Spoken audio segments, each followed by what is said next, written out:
আসসালামু আলাইকুম এভরিওয়ান। আজকের ক্লাসে আমরা এসএসসি ফিজিক্স চ্যাপ্টার 2 এর যশোর বোর্ড 2025 এর একটি সিকিউ সলভ করব। তো দেখো, বলা হয়েছে উদ্দীপকে দ্বিতীয় গাড়ির 5 সেকেন্ড পর পর বেগ দেখানো আছে। 0 সময় যখন 0 তখন বেগ হচ্ছে 0, সময় যখন 5 তখন বেগ হচ্ছে 2। তো এভাবে 10 second, 15 second, 20 second, 25 second, 30 second, 35, 40। তো গাড়িটার কি দেওয়া আছে? বেগ বনাম সময় দেওয়া আছে। তো বেগ এখানে সময় দেওয়া আছে সেকেন্ড এককে এবং বেগ দেওয়া আছে মিটার পার সেকেন্ড এককে। আচ্ছা, তো আমাদের কাছে কোয়েশ্চেন করেছে যে দ্বিতীয় গাড়ি কর্তৃক মোট অতিক্রান্ত দূরত্ব বের করো। আচ্ছা, তাহলে খেয়াল করবা প্রথম 0 থেকে 15 সেকেন্ড, হ্যাঁ, প্রথম 0 থেকে 15 সেকেন্ড গাড়িটা কিভাবে গেছে? গাড়িটার বেগ ছিল 0 থেকে শুরু করেছে এবং বেগ হয়েছে 6। অর্থাৎ প্রথম 0 সেকেন্ড থেকে 15 সেকেন্ড গাড়িটার বেগ বৃদ্ধি পেয়েছে, তাই না? গাড়িটির বেগ বৃদ্ধি পেয়েছে। আচ্ছা, গাড়িটির বেগ বৃদ্ধি পেয়েছে। তাহলে এখানে যদি এই অংশটুকু যদি আমরা খেয়াল করি, তাহলে এই অংশে গাড়িটা ত্বরণে দূরত্ব অতিক্রম করেছে, তাই না? তাহলে খেয়াল করলে দেখবে, যেহেতু গাড়িটির বেগ বৃদ্ধি পেয়েছে, গাড়িটার আদি বেগ কত ছিল? এখানে গাড়িটার আদি বেগ ছিল u=0 metre per second. 15 second পরে গাড়িটার বেগ হয়েছে কত? 6 মিটার পার সেকেন্ড। ওকে, সময় টি এর ভ্যালু কত? আমি যদি এটা t1 কল্পনা করি, কারণ দেখো প্রথম 15 সেকেন্ড গাড়িটার বেগ বৃদ্ধি পেয়েছে, এরপরে 20 থেকে 30 সেকেন্ড, 20 থেকে 25 সেকেন্ড গাড়িটার বেগের মানের কোনো চেঞ্জ আসে নাই। অর্থাৎ 15 থেকে 25 সেকেন্ড পর্যন্ত গাড়িটির বেগের কোনো চেঞ্জ আসে নাই। তাহলে এখানে এক ধরনের দূরত্ব অতিক্রম করেছে। আবার 25 থেকে যদি 40-এর কথা চিন্তা করি, এখানে ক্রমাগত গাড়িটার বেগ হ্রাস পেয়েছে, তাই না? অর্থাৎ এখানে আমরা এক ধরনের দূরত্ব পাবো। তো এই জন্য আমি প্রথম 15 সেকেন্ড পর্যন্ত যেহেতু গাড়িটার বেগ বৃদ্ধি পেয়েছে, তাহলে এখানে আমি t1 = 15 সেকেন্ড লিখছি। তাহলে অতিক্রান্ত দূরত্ব s1 = হোয়াট? ওকে, তাহলে এখানে খেয়াল করো, s এর ভ্যালু আছে, এস জানতে হবে, ইউ আছে, বি আছে, টি আছে। তাহলে কি আমরা ফর্মুলা লিখতে পারি না? S = B plus U divided by 2 into T, 2 into t1। Okay, তাহলে ভি এর ভ্যালু কত? বি এর ভ্যালু হচ্ছে 6, বি এর ভ্যালু হচ্ছে 6 প্লাস ইউ এর ভ্যালু হচ্ছে 0 ডিভাইডেড বাই 2 ইন্টু t1 হচ্ছে 15। তো এটা যদি আমরা ক্যালকুলেট করি, 6/2 আসবে হচ্ছে 3, 3 5 15, 3 5 15, 6/2 এখানে আসবে 3 ইন্টু 15, তাহলে আসে 3 15 45 মিটার। অর্থাৎ গাড়িটি প্রথম 15 সেকেন্ডের অতিক্রান্ত দূরত্ব হবে 45 মিটার। আচ্ছা, তাহলে দেখো আমরা কিভাবে সাজিয়ে লিখতে পারি। দেওয়া আছে আদি বেগ u=0, শেষ বেগ 6 মিটার পার সেকেন্ড, সময় t1 দেওয়া আছে, অতিক্রান্ত দূরত্ব s1 বের করতে হবে। আমরা লিখতে পারি s1 = b plus U divided by 2 into t1। B এর ভ্যালু যদি বসিয়ে দেই, ইউ এর ভ্যালু 0 বসিয়ে দেই, তাহলে আমাদের আনসার আসে 45 মিটার। অর্থাৎ প্রথম 15 সেকেন্ডে গাড়িটার অতিক্রান্ত দূরত্ব হচ্ছে 45 মিটার।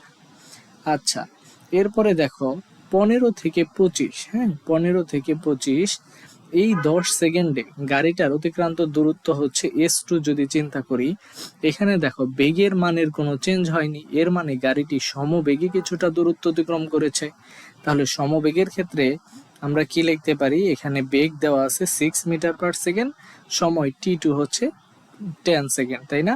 তাহলে অতিক্রান্ত দূরত্ব s2 কি হবে? সমবেগের বেলায় আমরা সূত্র জানি s2 = v/t2। এখানে বেগের মান হচ্ছে 6 বসিয়ে দিলাম, সময় হচ্ছে t2, তাহলে 6 ইন্টু 2, তাহলে 6 ইন্টু 10, তাহলে কত আসবে? 6 × 10 = 60 মিটার, তাই না? আচ্ছা, তো চলো আমরা স্লাইডে দেখে নেই। তাহলে আমরা যদি মান বসিয়ে দেই, তাহলে আনসার আসলো অতিক্রান্ত দূরত্ব 60 মিটার। আচ্ছা, এবার থার্ড স্টেপে খেয়াল করো, পরবর্তী 25 থেকে 40 সেকেন্ড, হ্যাঁ, 25 থেকে 40 সেকেন্ড অর্থাৎ শেষ 15 সেকেন্ডে গাড়িটার অতিক্রান্ত দূরত্ব যদি আমি s3 চিন্তা করি, তাহলে আদিবেগ কত দেওয়া আছে? আদিবেগ হচ্ছে 6 মিটার পার সেকেন্ড। শেষ বেগ কত হয়ে গেছে? 0। তাহলে আমরা লিখলাম শেষ বেগ 0 মিটার পার সেকেন্ড। সময় t3 এর ভ্যালু কত দেওয়া আছে? 15 সেকেন্ড। ওকে, 15 লিখলাম। অতিক্রান্ত দূরত্ব s3 এর মান বের করতে হবে। তো আগের মতোই আমরা লিখতে পারি s3 equal to b plus U divided by 2 into t3। তাহলে এখানে যদি আমরা মান বসিয়ে দিই তাহলে আনসার আসে 45 মিটার। অর্থাৎ শেষ যে 10 সেকেন্ড শেষ যে 15 সেকেন্ড এখানেও গাড়িটা 45 মিটার অতিক্রান্ত অর্থাৎ দূরত্ব অতিক্রম করে। ওকে, নেক্সটে খেয়াল করবা যে তাহলে আমরা যদি চিন্তা করি S1 আমরা পেলাম 45 মিটার, S2 পেলাম হচ্ছে 60 মিটার, S3 পেলাম 45 মিটার। তাহলে গাড়িটার অতিক্রান্ত দূরত্বকে যদি আমি S টোটাল বলি তাহলে S টোটাল কি আসলে? S1 S2 আর S3 এর যোগফলের সমান হবে না? অবশ্যই যোগফলের সমান হবে। তো S1 এর ভ্যালু আমরা পেলাম 45, S2 এর ভ্যালু পেলাম 60 প্লাস S3 এর ভ্যালু পেলাম 45। তো এটা যদি আমরা ক্যালকুলেট করি তাহলে আনসার আসে 150 মিটার, 150 মিটার। সুতরাং দ্বিতীয় গাড়ি কর্তৃক মোট অতিক্রান্ত দূরত্ব হবে 150 মিটার। ওকে, তো আশা করি এই ম্যাথটা তোমরা বুঝতে পেরেছো। আচ্ছা, তো খেয়াল করো আমরা যদি আনসারটা দেখি আছে 150 মিটার। আচ্ছা, এরপরে গ নাম্বার যে প্রশ্নটা করা হয়েছে সেটা হলো, তো তোমার আমরা দেখছিলাম যে দুইটা উদ্দীপক দেওয়া ছিল, দ্বিতীয় গাড়ির কথা বলা হয়েছে। তো এই যে গ্রাফটা দেখতে পাচ্ছি এটা হচ্ছে প্রথম গাড়ির জন্য, গ নাম্বারে আমাদের দ্বিতীয় গাড়ির জন্য বলেছিল। তো গ নাম্বারে আমাদের প্রথম গাড়ির সম্পূর্ণ পথের যে গড় বেগ, এখানে একটা টার্মস দেখো গড় বেগ বলতে কি বোঝায়? যে গাড়িটার এই যে অতিক্রান্ত দূরত্বটা আছে এই মোট অতিক্রান্ত দূরত্বকে যদি আমরা মোট সময় দিয়ে ডিভাইড করি, হ্যাঁ, তো এটা যদি তোমরা একটু লিখে নাও, হ্যাঁ, আমরা লিখতে পারি যে গড় বেগ ইকুয়াল টু মোট অতিক্রান্ত দূরত্ব। হ্যাঁ, গড় বেগ ইকুয়াল টু মোট অতিক্রান্ত দূরত্ব ডিভাইডেড বাই মোট সময়। হ্যাঁ, গড় বেগ ইকুয়াল টু মোট অতিক্রান্ত দূরত্ব ডিভাইডেড বাই মোট সময়।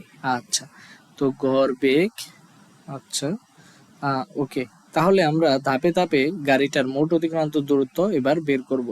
খেয়াল করো আমি যদি এখানে 0 পজিশন একটা গাড়ির কথা চিন্তা করি, তো গাড়িটা এই পজিশনে ছিল, তো 10 সেকেন্ড পরে গাড়িটার যে বেগ হয়েছে 10 সেকেন্ড পরে, তো এখানে দেখো 30 মিটার পার সেকেন্ড। এক্স অক্ষ বরাবর আছে আমাদের সময় এবং ওয়াই অক্ষ বরাবর আছে বেগ মিটার পার সেকেন্ড এককে। তাহলে এ পজিশনে গাড়িটার বেগ কত? 30 মিটার পার সেকেন্ড না? 30 মিটার পার সেকেন্ড। বি পজিশনে কত? বি পজিশনেও 30, সি পজিশনে কত? 0। ওকে, তো দেখো এখানে গাড়িটা যখন এই পজিশনে ছিল তো গাড়িটা কি করলো? গাড়িটার জন্য আমরা লিখতে পারি যে আদিবেগ U equal to 0 metre per second, সময় t1 ইকুয়াল টু 10 সেকেন্ড। আচ্ছা, তো আমরা প্রথমে কি করতে চাই? এই ও এ অংশে গাড়িটা কতটুকু দূরত্ব অতিক্রম করলো এটা বের করতে চাচ্ছি। ওকে, তাহলে আমরা কি লিখতে পারি? আমরা লিখতে পারি যে ও এ অংশে গাড়িটা গেল, তাহলে শেষ বেগ এই এ পজিশনে এসে তার বেগ কত দাঁড়াবে? 30 মিটার পার সেকেন্ড দাঁড়াবে। সময় কতটুকু লাগছে? সময় লাগছে 10 সেকেন্ড। তাহলে t1 এর ভ্যালু 10 সেকেন্ড লিখতে পারি। তাহলে খেয়াল করো UVT আছে, তোমার S জানা দরকার। তাহলে তুমি কোন সূত্র নিবে? S1 equal to V plus U divided by 2 into t1, তাই না? আচ্ছা, তাহলে এবার খেয়াল করো তো বি এর ভ্যালু কত? বি এর ভ্যালু বলতে 10 সেকেন্ড পরের বেগ, 10 সেকেন্ড পরে গাড়িটা 30 মিটার পার সেকেন্ড বেগ প্রাপ্ত হয়, প্লাস আদি বেগ আছে 0 ডিভাইডেড বাই 2 ইন্টু t1 এর মান কত জানা আছে? t1 হচ্ছে 10। তাহলে 30/2 যদি করি তাহলে আসবে 15 ইন্টু 10 করলে আনসার আসবে 150 মিটার। আচ্ছা, 150 মিটার। ওকে, তাহলে চলো এবার আমরা ধাপে ধাপে ম্যাথটা দেখে নেই। আচ্ছা, তো আমি কি করতে চাই? প্রথমে ও অংশের অতিক্রান্ত দূরত্ব বের করতে চাই। তাহলে আমি কি লিখতে পারি? S1 equal to B plus U divided by 2 into t1। এখানে যদি আমরা ভ্যালুগুলো বসিয়ে ক্যালকুলেট করি তাহলে S1 এর ভ্যালু পেলাম 150 মিটার। ওকে, নেক্সটে দেখো, তো এবার গাড়িটা এ পজিশনে আছে, এ থেকে গাড়িটা যখন বি পজিশনে যাবে তখন আমরা কি বলতে পারি, যখন এ পজিশনে ছিল তখন তার আদি বেগ কত বলতো? আদি বেগ equal to 30 metre per second. আচ্ছা, যখন বি পজিশনে যাবে তখনও বেগ কত? 30 মিটার পার সেকেন্ড, তাই না? তাহলে বেগের মানের কোনো কি চেঞ্জ আসছে? না, বেগের মানের কোনো অংশের চেঞ্জ আসেনি। তাহলে এ বি অংশে গাড়িটা কিভাবে গেছে? এ বি অংশে গাড়িটি সমবেগে যায়। তাহলে সমবেগের জন্য আমরা লিখতে পারি না যে S two equal to VT two, যেখানে বি কি বেগ বোঝাচ্ছে, বেগ হচ্ছে 30 এবং সময় কত লাগে খেয়াল করো, এখানে আছে 20, এখানে আছে 10 সেকেন্ড থেকে শুরু করে 20 সেকেন্ড পর্যন্ত টাইম লাগছে, এর মানে সময় কত লাগছে? 10 সেকেন্ড। তাহলে সমবেগে গাড়িটা 300 মিটার পথ অতিক্রম করে। আচ্ছা, তাহলে খেয়াল করো, তাহলে আমরা লিখতে পারি এ বি অংশের অতিক্রান্ত দূরত্ব S two equal to VT two, তাই না? তা যদি মান বসিয়ে দেই তাহলে এস টুর ভ্যালু আসে 300 মিটার। ওকে, এরপরে আসো, এবার গাড়িটা বি পজিশনে আছে, তাই না? তো আমি যখন গাড়িটা বি পজিশনে আছে তখন তার আদি বেগ কত? 30 মিটার পার সেকেন্ড। তো যখন সে সি পজিশনে চলে আসবে তখন তার বেগটা আবার কার সমান হয়ে যাবে? 0 হয়ে যাবে, তাই না? তাহলে গাড়িটার শেষ বেগ দাঁড়াচ্ছে 0 মিটার পার সেকেন্ড। সময় t3 এর মান যদি বের করি, দেখো বি পজিশনে যখন ছিল তখন সময় ছিল 20 সেকেন্ড, সি পজিশনে 30, তাহলে 30 মাইনাস 20 যদি করি তাহলে আসে 10 সেকেন্ড, তাই না? তাহলে অতিক্রান্ত দূরত্ব s3-র জন্য আমরা কি লিখতে পারি? s3 equal to B plus U divided by 2 into T. আচ্ছা, তাহলে এটা কি t3, তাই তো? আচ্ছা, বি এর ভ্যালু কত আছে? 0 প্লাস ইউ এর ভ্যালু কত আছে? 30 ডিভাইডেড বাই 2 ইন্টু t3-র মান কত আছে? t3 হচ্ছে 10। ওকে, তাহলে এটা আসে 150 মিটার। আচ্ছা, তাহলে খেয়াল করলে দেখবে যে বিসি অংশের ক্ষেত্রে আমরা যদি অতিক্রান্ত দূরত্ব বের করি তাহলে এটা আসে 150 মিটার। হ্যাঁ, ওকে, হ্যাঁ, সরি, বিসি অংশের ক্ষেত্রে এটা আসে 150 মিটার। আচ্ছা, তাহলে এবার যদি আমরা খেয়াল করি, S1 পেলাম 150 মিটার, S2 300 মিটার, S3 হচ্ছে 150 মিটার, তাই না? তাহলে মোট অতিক্রান্ত দূরত্ব এস টোটালের ভ্যালু কত আসবে? এস টোটাল যদি ক্যালকুলেট করি তাহলে এটা আসছে 600 মিটার। অর্থাৎ গাড়িটার সম্পূর্ণ 600 মিটার পথ অতিক্রম করে। তো গড় বেগের সূত্র আমরা কি জানছিলাম বলতো? গড় বেগ ইকুয়াল টু আমরা জানি যে গাড়ি কর্তৃক অতিক্রান্ত মোট অতিক্রান্ত দূরত্ব। হ্যাঁ, গড়বেগ সমান আমরা জানি মোট অতিক্রান্ত দূরত্ব ডিভাইডেড বাই মোট সময়। মোট অতিক্রান্ত দূরত্ব ডিভাইডেড বাই মোট সময়। তাহলে গাড়িটা মোট কতটুকু দূরত্ব অতিক্রম করছে? 600 মিটার। তার সময় কত সেকেন্ড লাগছে বলতো? আমরা যদি দেখি উদ্দীপকটা তাহলে আমরা বুঝতে পারবো যে হ্যাঁ, সময় দেখো, সময় কত ছিল? 30 সেকেন্ড ছিল টোটাল, তাই না? তাহলে আমি যদি 30 দিয়ে ভাগ দিই, হ্যাঁ, আমরা যদি এখানে কি করি, 30 দিয়ে ভাগ দিই, 30 দিয়ে ভাগ দিই, তাহলে এখানে কি দাঁড়াচ্ছে? 3 বিশে 60, অর্থাৎ 20 মিটার পার সেকেন্ড। তাহলে আমরা পেলাম গাড়িটার গড় বেগ আসে 20 মিটার পার সেকেন্ড। তো আমাদের কি প্রশ্ন করেছিল? হ্যাঁ, আমরা যদি কোয়েশ্চেনটা লক্ষ্য করি, আমাদের কি বলা হয়েছিল কোয়েশ্চেনে বলা হয়েছিল, সরি, কোয়েশ্চেনে আমাদের কি বলা হয়েছিল এটা যদি আমরা খেয়াল করি, দেখো বলছে প্রথম গাড়ির সম্পূর্ণ পথের গড়বেগ। তাহলে আমরা সম্পূর্ণ পথের গড়বেগ কত পেয়েছি? 20 মিটার পার সেকেন্ড, তাই না?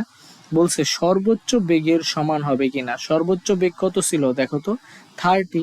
তাহলে গড়বেগ পেলাম 20 মিটার পার সেকেন্ড, বলছে সর্বোচ্চ বেগ, তো সর্বোচ্চ বেগ দেখতে পাচ্ছি গ্রাফ থেকে 30 মিটার পার সেকেন্ড। তাহলে বস্তুটির গাড়িটার সম্পূর্ণ পথের গড় বেগ কি সর্বোচ্চ বেগের সমান হতে পেরেছে? পারেনি। তাহলে আমরা কি লিখব? আমরা লিখে দিতে পারি যে হ্যাঁ, আমরা কি লিখতে পারি? তো চলো দেখে নেই। আমরা লিখতে পারি যে গাড়িটার ক্ষেত্রে কি হবে? গাড়িটার ক্ষেত্রে বস্তুটার বা গাড়িটার যে গড় বেগটা আছে এটা সর্বোচ্চ বেগের সমান হবে না, তাই না? একটা আছে 20 মিটার পার সেকেন্ড আর একটা আছে কত? 30 মিটার পার সেকেন্ড। তাহলে আমরা লিখতে পারি উদ্দীপক হতে পাই গাড়িটার সর্বোচ্চ বেগ 30 মিটার পার সেকেন্ড, কিন্তু আমরা পেয়েছি গড় বেগ 20 মিটার পার সেকেন্ড। সুতরাং সম্পূর্ণ পথের গড় বেগ সর্বোচ্চ বেগের সমান হবে না। তো আজকে এ পর্যন্তই। তোমাদের যদি এই ক্লাসটি ভালো লেগে থাকে তাহলে অবশ্যই স্টাডি টিউব চ্যানেলটি সাবস্ক্রাইব করবে এবং বন্ধুদের সাথে এই ভিডিওগুলো শেয়ার করবে। ততক্ষণ পর্যন্ত সবাই ভালো থাকবে, সুস্থ থাকবে। আল্লাহ হাফেজ।